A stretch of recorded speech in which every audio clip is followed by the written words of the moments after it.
Buenas noches, compañeros. El día de ahora, lamentablemente, pues no voy a poder acompañarlos, ya que tenemos una junta de coordinador básico, en el cual pues tengo que asistir. Sin embargo, no me gustaría que no nos lleváramos nada en este día y esperemos que Dios el día de ahora, de esta forma, aunque sea grabada, pues nos permita llevarnos algo en el corazón. El día de ahora, el tema que vamos a meditar eh, es el numeral 2604 del Catecismo de la Iglesia Católica, el cual continuamos con el apartado de Jesús ora. Entonces, voy a comenzar con la presentación de PowerPoint para que se visualice mucho mejor, a lo mejor guiarnos con la presentación, ¿sale? Permítanme. Muy bien, entonces, como les decía, el tema que vamos a ver el día de ahora es el tema de Jesús ora. Estaríamos ya meditando la cuarta parte de este catecismo de la Iglesia Católica. Y nos dice el numeral 2604, dice lo siguiente, dice, en la segunda oración nos la transmite San Juan. Si recordamos la clase pasada, estuvimos hablando de dos joyas acerca de la oración de Jesús. La primera era la de Mateo, donde Jesús dice que lo que nos ha revelado no era necesariamente para los sabios y entendidos, sino para la gente sencilla que estaba dispuesta o que está dispuesta precisamente a buscar o tener un encuentro con Cristo, con Dios mismo. ¿Sí? Ahora vamos a ver la segunda joya de la oración y dice el catecismo en el numeral 2604, nos dice, la segunda oración nos la transmite San Juan. Y nos marca el Juan capítulo 11, versículo 41 al 42, el cual me permito leer y dice así. Jesús, conmovido de nuevo en su interior, se acercó al sepulcro. Era una cueva cerrada con una piedra. Jesús ordenó, quiten la piedra. Marta, hermana del muerto, le dijo, Señor, ya tiene mal olor, pues ya lleva 4 días. Jesús le respondió, ¿no te he dicho que si crees verás la gloria de Dios? Y quitaron la piedra. Jesús levantó los ojos al cielo y exclamó, te doy gracias, Padre, porque me has escuchado. Ya sabía que siempre me escuchas, pero lo he dicho por esta gente, para que crean que tú me has enviado. Al decir esto, gritó con voz fuerte, Lázaro, sal fuera. Y salió el muerto. Tenía las manos y los pies atados con vendas y la cabeza cubierta con un velo. Jesús le dijo, desátenlo y déjenlo caminar. Entonces, meditando lo que nos dice el catecismo de la iglesia y lo que nos dice la palabra de Dios, podemos observar lo siguiente. El catecismo de la iglesia nos invita a contemplar lo siguiente. Dice, antes de la resurrección de Lázaro, la acción de gracias precede al acontecimiento. Padre, yo te doy gracias por haberme escuchado, lo que implica que el Padre escucha siempre su súplica. ¿Qué aspectos podemos destacar de este texto? Uno es que la acción de gracias precede al acontecimiento. Es decir, Jesús todavía no pedía nada y ya estaba dando gracias.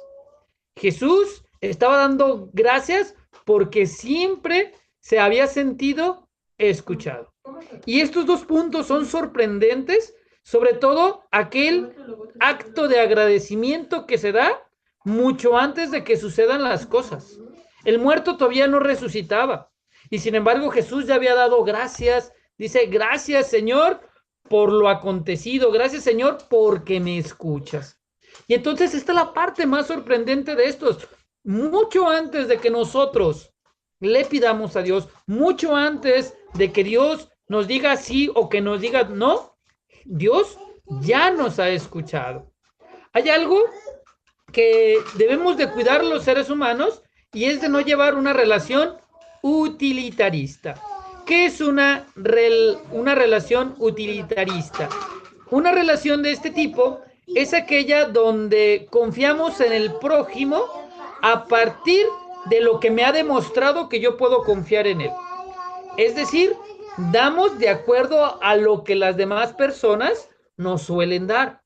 Sin embargo, aquí hay un detalle o muestra la pobreza de nuestra humanidad, precisamente porque somos así. Solamente queremos dar a aquellos que nos dan. Es muy difícil precisamente dar a los que no nos dan. De hecho, la misma palabra de Dios en un apartado nos dice, si das solamente a los que te dan, ¿qué mérito tiene? No tiene nada de mérito darles a los que nos dan. El mérito está en dar a los que no nos dan, aquellos que a lo mejor no nos reciben bien, que no nos caen bien. Ahí está realmente un mérito. Y entonces les decía que debemos de cuidar no caer en una relación utilitarista, sobre todo porque con Dios podemos caer en ese mismo sentido. Es decir, podemos reflejar nuestra condición tan pobre del utilitarismo, lo podemos reflejar hacia con Dios. Es decir, yo le voy a confiar a Dios de acuerdo a lo que Dios me ha dado. Dicen los paganos, ay, que tu Dios te sea de utilidad, que tu Dios te sea útil, que tu Dios te provea. Es decir, como diciendo, esperemos que tu Dios haga lo que tú quieras. Y la gente confiaba en aquel tiempo, o la gente pagana confía en un Dios en el cual dice, ojalá te sea útil ese Dios, ojalá te sea útil. Y nosotros debemos evitar precisamente caer. El catecismo de la iglesia nos menciona precisamente que debemos de evitar precisamente caer en este utilitarismo y sobre todo llevarlo hacia con Dios. Señor, ¿me eres útil? Te sirvo. No me eres útil, entonces ni te sirvo, ni te hablo, ni hago oración, ni nada, porque no me eres útil. Y nosotros debemos precisamente de evitar este acto del utilitarismo. Nosotros debemos de tener plena confianza antes de pedírselo a Dios. Es decir, nosotros debemos de saber, el texto bíblico nos refleja que de antemano nosotros ya somos escuchados. Y Él me ama, y saber que Dios me ama y que por eso Él me escucha desde mucho antes. Y el texto bíblico que hoy leímos de San Juan precisamente nos refleja que Jesús se siente amado y que más de sentirse amado, dice, Jesús sabe o Dios mismo sabe lo que me conviene. El texto bíblico que acabamos de leer precisamente nos debe de llevar a pensar en que Dios sabe más que yo, que Dios sabe mucho mejor las cosas que a mí me convienen. A lo mejor yo pienso que una cosa me conviene y se la pienso pedir a Dios.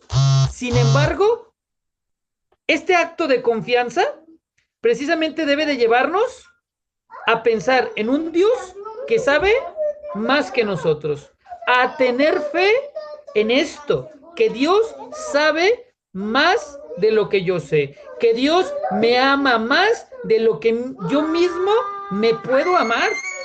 Es decir, hay cosas que a lo mejor ni siquiera yo tenía contemplado que son para mi bien. Y Dios sí sabe lo que me conviene. Y entonces, este acto de confianza, Señor, te doy gracias, Señor, por esto, Señor, aunque todavía no me lo concedas, es un acto que todo cristiano, toda buena oración debe de llevar. Señor, te doy mucho antes de que esto suceda, te voy a dar gracias. Te doy gracias, dice un texto bíblico, todo aquel que pide sabiendo que lo va a recibir, esa persona dese por recibido aquello que está pidiendo. Pero esa petición debe de estar en comunión con la voluntad de Dios.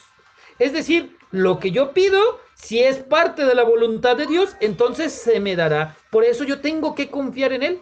Pero si no me lo da, si Dios no me da aquello que yo estoy pidiendo, debo de pensar precisamente que Dios sabe más que yo y que Dios me ama más que yo mismo me puedo amar. Y entonces debemos de tener en cuenta que lo más importante, entonces, no es precisamente recibir un regalo de parte de Dios. lo más importante no es recibir un regalo de Dios. Lo más importante es que Él me escucha. Señor, te doy gracias. Dice que Jesús levantó los ojos al cielo, dando gracias a Dios. Señor, gracias porque sé que me escuchas, porque sé que estás conmigo, porque sé que tú me escuchas, me oyes y sabes lo que me conviene. Dice el libro de Habacuc, capítulo 3, pensando precisamente en esto que a veces no pasa lo que queremos y que aún así debemos de confiar en Dios. Precisamente el texto de Habacuc, el capítulo 3 de Habacuc, nos menciona una oración que nos debe de llevar a pensar que Dios sabe más y que lo mejor que nos puede suceder es estar con el dador de los dones y no precisamente recibir un don. Dice Habacuc capítulo 3, versículo del 17 al 19, dice, pues aunque no florezca la higuera, ni den viña, ni den las viñas uvas en adelante, aunque falte el producto del olivo y se niegue la tierra a darnos pan, aunque no tenga ovejas el corral y se queden sin buey en los establos, yo seguiré alegrándome en Yahvé, lleno de gozo en Dios mi Salvador. Yahvé, que es mi Señor, es mi fuerza, Él da a mis pies la agilidad de un ciervo y me hace caminar por las alturas. Y entonces palabra de Dios. Entonces podemos observar claramente en este texto de Habacuc que nosotros debemos de abandonarnos en Dios. ¿Qué es más importante estar en la presencia de Dios que recibir cualquier don? Dice el texto bíblico, aunque no florezca la higuera, aunque la uva no dé frutos, aunque las viñas no den uvas, aunque falte el olivo, aunque falte trigo para el pan, aunque falten las ovejas, las vacas, aunque falte todo, lo más importante es estar en presencia de Dios.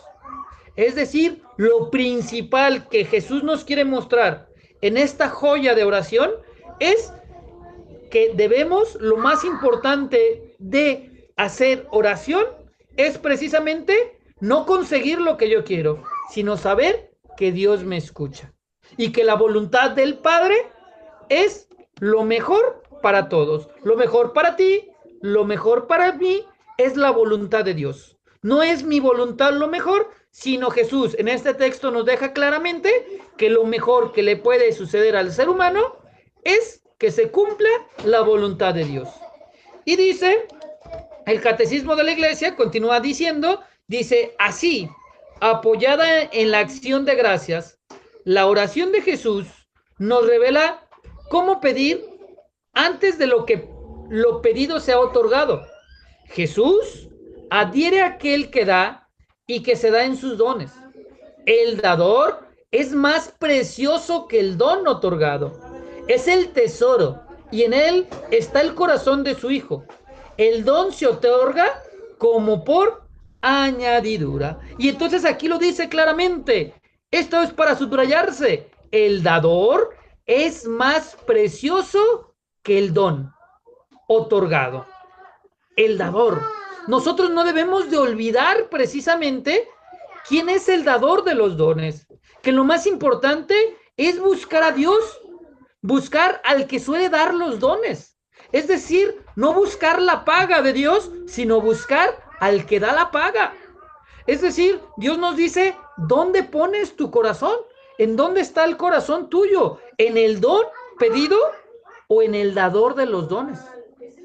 Dice, hace poquito o hace tiempo, vi una película muy recomendable, por cierto, se llama Enfrentando a tus gigantes.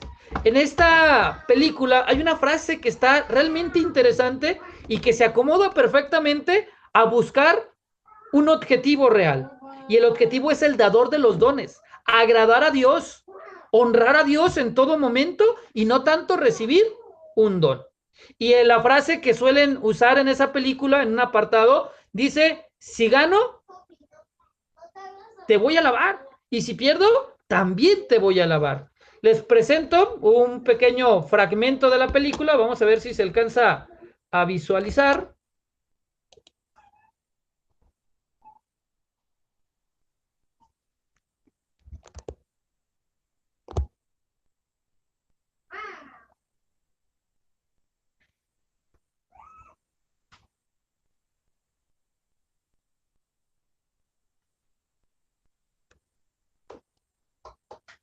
Ganó el campeonato hace una década. Walker Jennings. No.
Espero que se escuche el video, si no igual, espero que mi esposa lo proyecte de todas maneras, si no se alcanza a escuchar.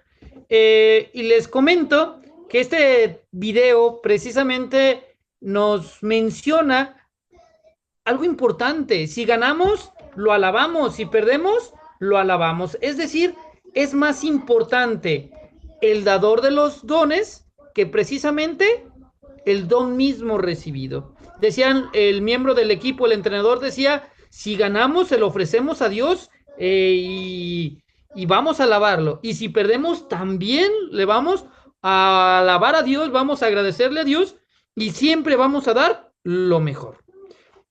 Decía José Ignacio Munilla un ejemplo, ¿no? Acerca de la incoherencia de quedarnos con el don y no con el dador de los dones. Decía, si a ti te llevan unas flores sorpresa, un ramo de flores de 1000 flores, ¿no? Que te llegue un ramote de rosas o de flores.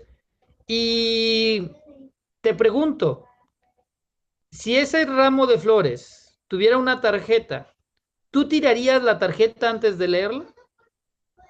Es decir, podrías ser capaz de decir, pues voy a tirar la tarjeta, me quedo con las flores, que es lo más bonito, y jamás me doy cuenta quién me las envió. Si me las envió mi esposo, si las envió mi hijo, mi hija, no sé, que te la envió alguien especial.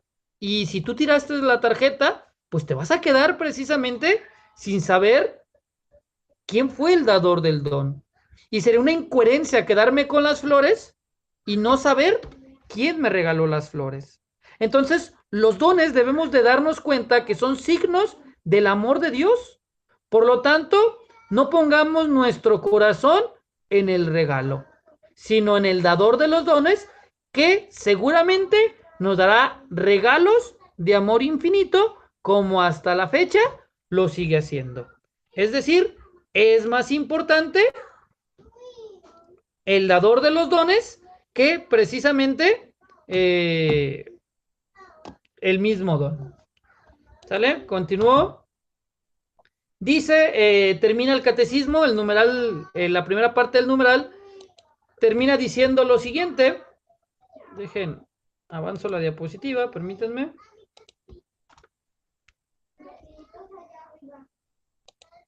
Ok, dice permítanme, ya se me movió un poquito. Dice, el don se otorga como por añadidura. Dice Mateo capítulo 6, versículos del 21 al 33, pues donde está tu tesoro, donde está tu corazón, allí también está tu corazón. ¿En dónde está? ¿En el dador de los dones o está en el don? Dice, tu ojo es lámpara de tu cuerpo, si tus ojos están sanos, todo tu cuerpo tendrá luz, pero si tus ojos están malos, todo tu cuerpo estará en oscuridad. Y si la luz que hay en ti ha llegado a ser oscuridad, ¿cómo será de tenebrosa tu parte más oscura? Nadie puede servir a dos patrones, necesariamente odiará a uno y amará al otro, o bien cuidará al primero y despreciará al otro. Ustedes no pueden servir al mismo tiempo a Dios y al dinero.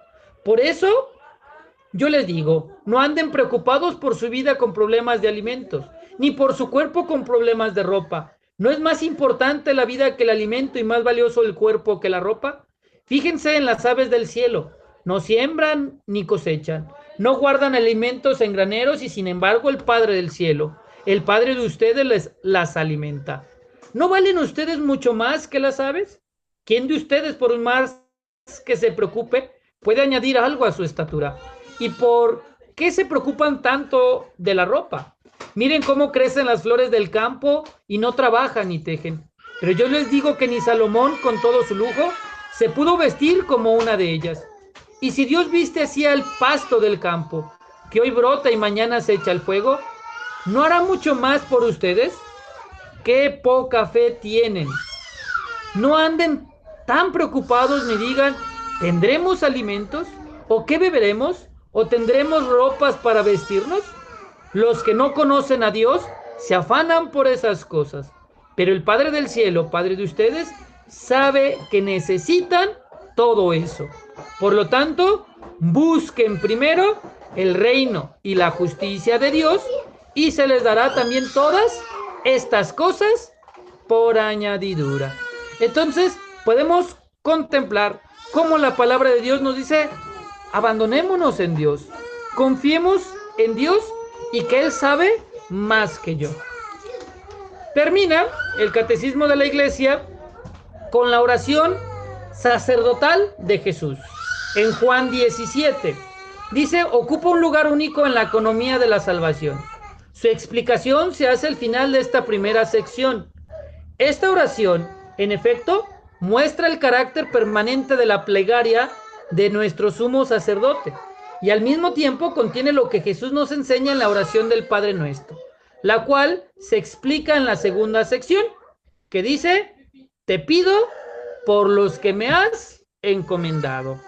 Dice el contexto de este texto bíblico, en Juan capítulo 17, capítulos anteriores, se nos presenta ese momento donde Jesús predice la traición de Judas, predice la negación de Pedro.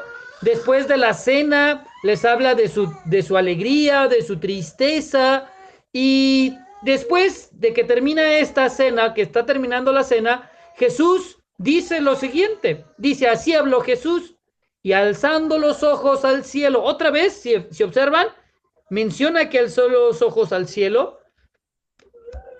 algo que a veces no hacemos, casi siempre cuando oramos cerramos los ojos, inclinamos nuestro rostro. Sin embargo, Jesús también nos dice, también es válido que levantemos los ojos al cielo. Dice y dijo, Padre, ha llegado la hora.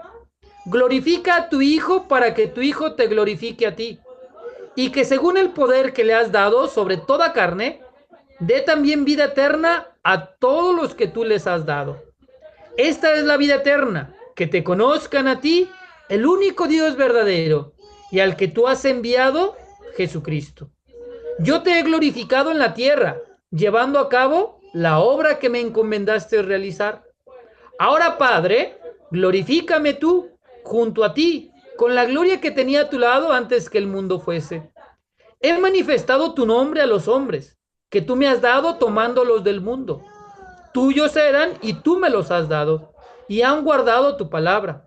Ahora ya saben que todo lo que me has dado viene de ti, porque las palabras que tú me diste se las he dado a ellos, y ellos las han aceptado y han reconocido verdaderamente que vengo de ti, y han creído que tú me has enviado. Por ello ruego, no ruego por el mundo, sino por los que tú me has dado, porque son tuyos. Y todo lo mío es tuyo y todo lo tuyo es mío. Y yo he sido glorificado en ellos. Palabra de Dios. El texto de San Juan nos dice algo importante. Señor, tú me has dado una tarea. Ahora te pido por los que se quedan en mi lugar, a este resto fiel, para que sean asistidos por tu Espíritu Santo, para que no los dejes solos, para que que tu presencia esté en ellos. Y entonces Jesús nos muestra una faceta intercesora. Ser fieles a la tarea encomendada por Dios. Que tú seas fiel a la tarea que Dios te ha encomendado. Que nuestra iglesia sea fiel a la tarea encomendada por Dios. Que tú y yo cumplamos precisamente la voluntad de Dios. Precisamente el texto nos lleva a pensar en: te pido, Señor, por lo que me has encomendado. Esta oración se hace precisamente, la hacen los obispos cuando van a consagrar a algún sacerdote. Señor, te pido por los que me has encomendado. Pero esta oración también debe ser una oración del papá, que le debe decir: Señor, te pido por los que me has encomendado, para que estas personas cumplan tu voluntad. Si tú eres un coordinador de la adoración nocturna, Señor, te pido por estos que me has encomendado. Si tú eres coordinador de la vicaría de Lourdes, Señor, te pido por los que me has encomendado. Si eres el coordinador del decanato, Señor, te pido por los que me has encomendado. Tu padre de familia, tu maestro, tú que tienes a tu cargo más personas, hoy Jesús te dice, hay que pedir por la tarea encomendada. Señor, te pido por los que me has encomendado. Y podemos observar la lucha de la oración. Es decir, a Jesús le estaba costando, o Jesús estaba teniendo una pelea precisamente con el demonio. Y esta pelea Jesús sale victorioso. Sin embargo, a Jesús le cuesta gotas de sangre. Jesús lucha por el rescate de las demás personas. Si tú conoces a alguien que está por el mal camino, lucha por el rescate de esas personas. Lucha, no es una lucha contra Dios, es una lucha junto a la voluntad de Dios para que no se pierda ninguno. Hoy la invitación es precisamente a luchar para que no se pierda ninguno de los que Dios ha encomendado en nuestros caminos. Dice Jesús, sufro por el amor, por ese amor que nos tiene el Padre, sufro porque el nombre de Dios no es conocido. Y Jesús nos dice en esta oración, aquí estoy sufriendo porque Dios no ha sido conocido en las demás personas. Me alegra que haya personas que ya conozcan de Dios, pero también sufro porque el nombre de Dios no es conocido, porque no todos conocen a Dios. El Padre Nuestro precisamente nos viene a ilustrar precisamente esta parte. En el Padre Nuestro decimos, santificado sea tu nombre. Que sea santo su nombre, que nosotros aprendamos a decirle, Señor, que en todas partes tu nombre sea glorificado. Pues bueno, les agradezco su fina atención, que hayan estado aquí escuchando este tema acerca de Jesús ora, ya cuarta parte.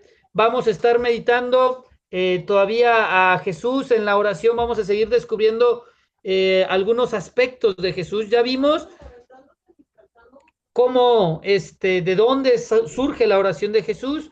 Ya vemos a Jesús a orar y pues vamos a seguir descubriendo a Jesús en la oración. ¿Qué nos enseña? ¿Cómo nos enseña Jesús?